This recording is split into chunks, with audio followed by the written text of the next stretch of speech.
देखिए बच्चों, हमारे पास अब ये टॉपिक है और बड़ा ही अहम टॉपिक है, बहुत ही अहम टॉपिक है। एक एमडी कैटेगरी स्टूडेंट के लिए सबसे ड्रॉबैक, सबसे बड़ा नाइटमेयर क्या होता है कि एक तो कैलकुलेटर अलाउड नहीं है और उसे स्क्वेयर लेने हैं या स्क्वेयर रूट लेने हैं। स्क्वेयर्स लेने हैं या स्क्वेयर रूट लेने हैं। मैं आपको एडवाइस करूंगा आप 11 टू 20 के स्क्वेयर्स लेना सीख लें। स्क्वेयर रूट खुद ब खुद निकलना निकलना सीख लेंगे आप। 11 से 20 तक के स्क्वेयर्स याद कर लें, ये खुद ब खुद आप काम कर लेंगे। अच्छा, अब याद कर लें या तो मैं आपको एक तरीका बता देता हूं, आप वो कर लें। तरीका क्या है जरा आप सुनिए। तरीका क्या है जरा सुनिए। देखें, हमें 11 का स्क्वेयर करना है। तो मानो ये वाली जो वैल्यू है ना बच्चों, ये वाली जो वैल्यू है इसे कहते हैं यूनिट, और ये कहलाता है 10, है ना, यूनिट और 10। आपने क्या करना है, आपने क्या करना है, 11 के स्क्वेयर में जो यूनिट टर्म है यानी वन, वन का स्क्वेयर ले लो। अब वन का स्क्वेयर लोगे तो क्या आएगा, वन ही आएगा, है ना। वन का स्क्वेयर लोगे तो क्या आएगा, वन ही आएगा। अब क्या करो, अब जो वैल्यू है, अब जो वैल्यू है उसमें, जो वैल्यू है यानी 11 है, वैल्यू में इसका यूनिट नंबर ऐड कर दो। वैल्यू है 11, यूनिट नंबर है 1। अब 11 में 1 ऐड करोगे तो आंसर आएगा 12। 121 इसका स्क्वेयर हो जाएगा, है ना। 121 क्या हो जाएगा, इसका स्क्वेयर हो जाएगा। चलो यहाँ पे देखो, 2 का स्क्वेयर 4। अब 12 में 2 ऐड कर दो, 14, आंसर आ गया 144। 13 का स्क्वेयर, 3 का स्क्वेयर 9।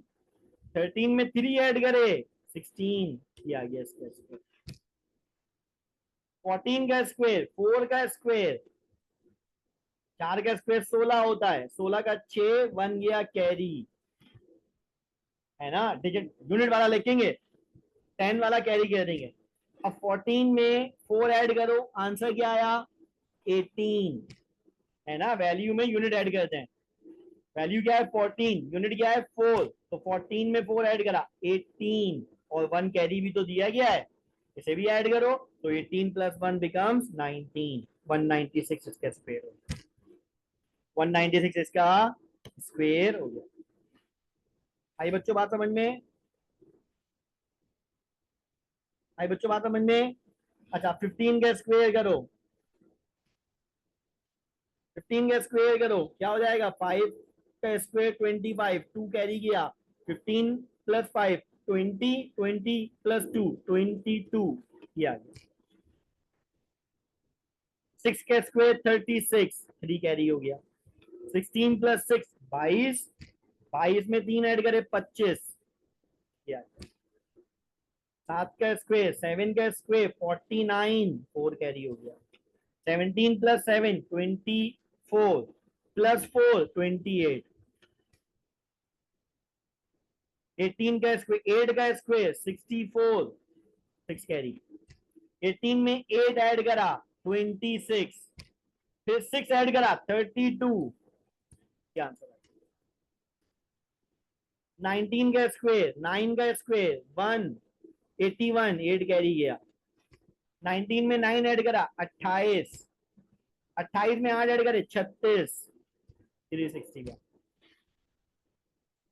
अब आ गया 20 का स्क्वेयर, डायरेक्ट लिख दो 400, डायरेक्ट लिख दो 400। अब ये तुम कैटेगरी ध्यान में रख लो, अब ये तुम कैटेगरी ध्यान में रख लो कि अगर कभी भी तुम्हारे पास, अगर तुम्हारे पास रूट में वैल्यू 121 से लेकर, है ना, रूट में वैल्यू अगर तुम्हारे पास 121 से लेकर आ रही है 400 तक, है ना, तो इसका जो आंसर निकलेगा वो 11 से लेके 20 तक में आना चाहिए। कभी भी कैलकुलेशन कर रहे होगे ना बच्चों, जिसमें तुम्हारी कैलकुलेशन में रूट आ रहा है ना, रूट आ रहा है। अब रूट ऑफ 164 हो गया, है ना, रूट ऑफ 164 हो गया। अगर तुम्हें स्क्वेयर निकालने आते तुम कैलकुलेट कर लोगे, है ना। अगर तुम्हें स्क्वायर निकालने आते, इनको चाहो तो याद कर लो, इनको चाहो तो याद कर लो, ठीक है। ये हमारे पास बड़े ही अहम है, ये हमारे पास बच्चों बड़े ही अहम है, ठीक है ना। हम इनसे आसानी रूट निकाल सकते हैं।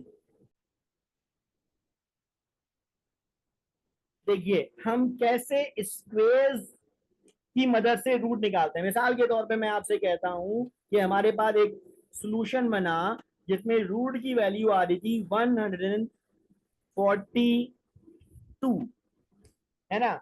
हमारे पास ये आ रहा है 142। अब हमारे पास जो ऑप्शन दिए गए सवाल में, हमारे पास जो ऑप्शन दिए गए सवाल, हमारे पास जो एमसीक्यू में ऑप्शन दिए गए, अब 142 का, अब 142 का हमारे पास रूट क्या होना चाहिए, है ना। तो हमने बोला देखें 11 का स्क्वायर करें तो 121, 12 का स्क्वायर करें तो 144।